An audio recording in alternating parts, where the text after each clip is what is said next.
Барлықтарыңызға сәлем. Мен каналыма қош келдіңіздер. Қыздар, жігіттер, қалдарыңыз қалай? Барлығы сіздерде күшті деген ойдамын. Мен бүгін жауабымды жалпы қыздардың бір қыздың сұрағына жауап беремін. Эпидуральды анестезиямен туайын деп едім. Ол жақсы ма, жаман ба? Сол туралы сөйлесеміз. Егер қызық болса, менімен бірге қалыңыздар. Жалпы эпидуральдық анестезия дегеніміз, эпидуральды анестезия дегеніміз жалпы перидуральный дейді. Ол жалпы местный анестезия болып табылады, бір жерге ғана жасалатын. Ол мысалы омыртқаның белдік бөліміне жасайтын болсақ, ол бөлімге катетер арқылы жалпы дәрілік препаратты салады. Дәрілік препарат дәл сол жерге ғана әсер етіп, жалпы мысалы белдік бөлімге жасайтын болатын болса, ол төмен қарай жалпы сол жерде өзінің жан сезу қабілетін жалпы жояды уақытша ол жер, және де ол жерде ауру сезім түк білмейді адам.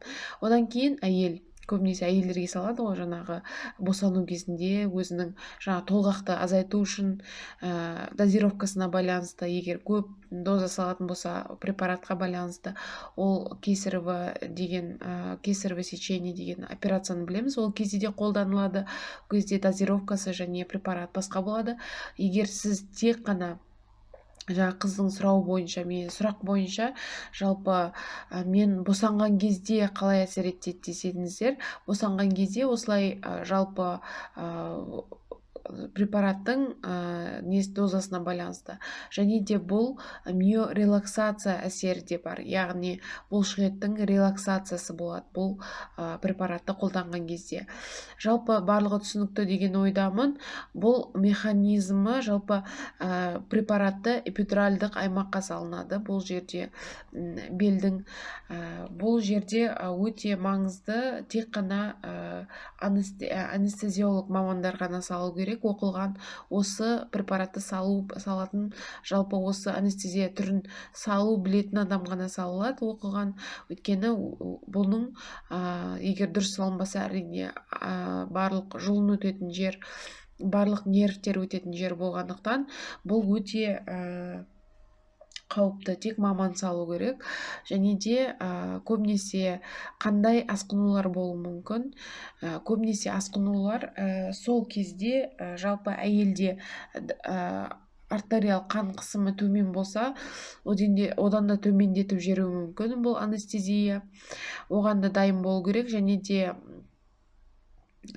де әйелде жаңағы препаратқа аллергиялық реакция болуы мүмкін. Сондықтан салардың алдында сізде лидокаинге, басқа да блокада жасайтын, басқа да препараттарға аллергияңыз жоқ болу керек, яғни соны тексерілу керек алдында.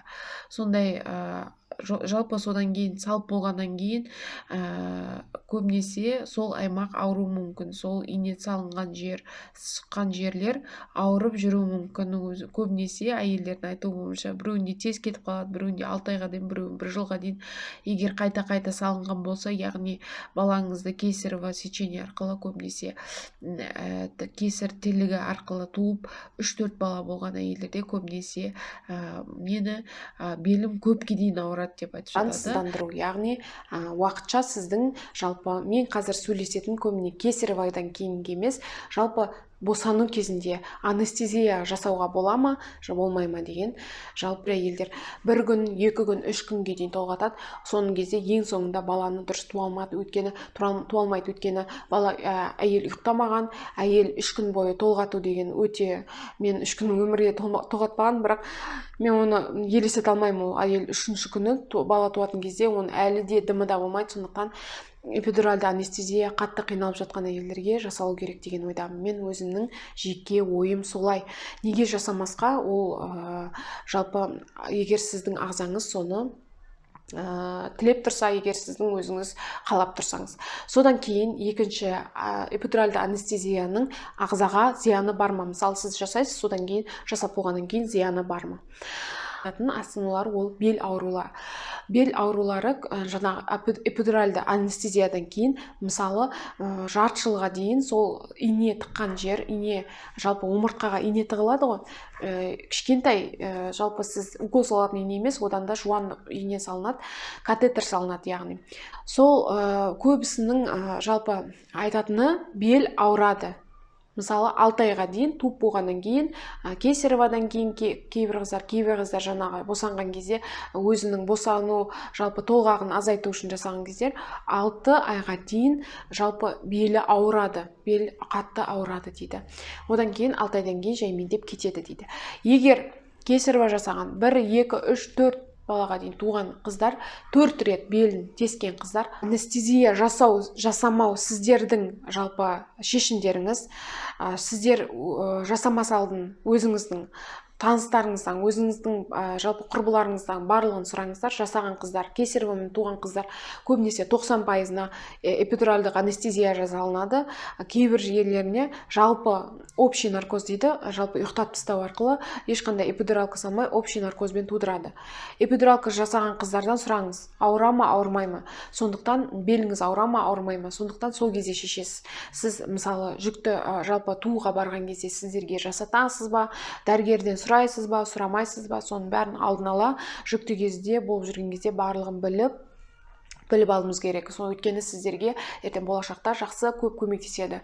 Жалпы туған кезде бірақ эпидуральдық анестезия кезде біліп қойыңыздар, соңына қарай туатын кезде, соңғы туу процесі болатын кезде, яғни босану, баланы сыртқа шығатын кезде, көбінесе шығатын жерде екі аяқтың екі ортасында, яғни былай айтқанда жалпы сезімталдығы, соны белден төмен қарай сезімталдық төмендейді. Сондықтан аяғыңызда, астыңызда сезбейсіз, яғни бала қалай келе жатыр, сіздерге көбінесе тушься, не тушься деп айтады, осы кезде сіз айтуыңыз керек. Мысалы, егер сізде ешқандай эпидуралька жоқ болса, сіз айтасыз, мысалы акушеркаңызға, мен қазір келе жатыр бала деген кезде, сіз давай тушься дейді, сіз болды деп сіз өзіңізде айтып отырасыз, қашан толғақ келгенін.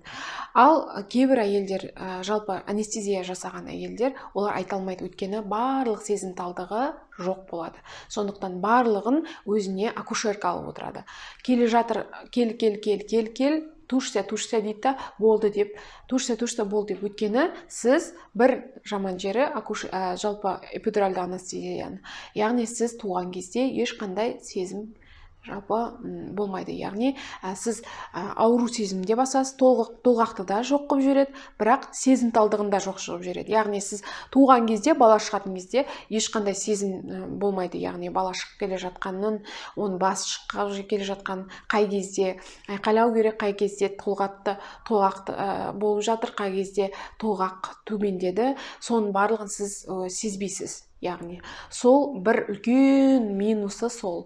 Сондықтан балаңызды қысып алу да мүмкін, бірақ оған көмектеседі, жаңағы акушерлер көмектеседі, қалай толғақты, өйткені сіздің астыңызда барлық акушеркалар көріп тұрады. Сол кезде қай кезде толғаққа беру керек, қай кезде азайту керек, барлығын акушеркалар айтып отырады. Сол қыздар мен анестезия туралы, эпидуральды анестезия жасау немесе жасамау сіздің өздеріңіз шешесіздер, өздеріңіздің жалпы таңдауларыңыз, бірақ барлығын за и против деп айтады, соның бәрін өзіңіз ойланып шешіңіздер. Жаңа қыздың жауабы солай, тек қана өзіңіздің денсаулығыңызды өзіңіз шешесіз. Бірақ барлық елде, барлық дамыған елдерде эпидуралдық анестезия жасату ұят емес. Қазіргі біздің Қазақстанда ұят. Мен сол кезде 2012 жылы туған кезде, мен эпидуралдық анестезияны сұраған кезде осындай көзбен: зачем тебе эпидуральдық анестезия? Сама родишь деп айтты. Сондай керек па, керек емес па, өздеріңіз біліңіздер. Менің ойымша, біз медицинаның алға барған, қалай айтсақ болады, медицина бізді алдап жүріп жатыр ғой, солмен бірге жүруіміз керек. Егер медицина, мысалы, басқа елдерде әйел өзінің толғағын 3 күн толғатпас үшін, қатты ауырмас үшін эпидуралка ала ма, солар алады. Одан кейін өмірлері жақсы ма? Барлығы жақсы өтіп жатыр ма? Егер мамандар бізде сондай күшті салатын мамандар болса, неге жасатпасқа? Мен ода тұрған ештеңе жоқ деп ойлаймын. Сондықтан қыздар, егер эпидуралкамен салған қыздар, кесарево салған қыздар, белгілеріңіз ауыра ма? Қандай белгілер бар? Барлығын айтыңыздар. Қыздар, келесі видеода мен кесареводан кейін көп сұрап жатқан менен тақырып кесареводан кейін қалай күтінеміз? Кесареводан кейін не істеу керек? Сол туралы сөйлесем. Сіздермен болған Гүлім Маратқызы, мен жалпы жанұялық дәрігермін, педиатрмын, неонатологпын. Қыздар, сондықтан сіздерге келесі кездескенше сәрсенбі және жұма күндері кездесеміз.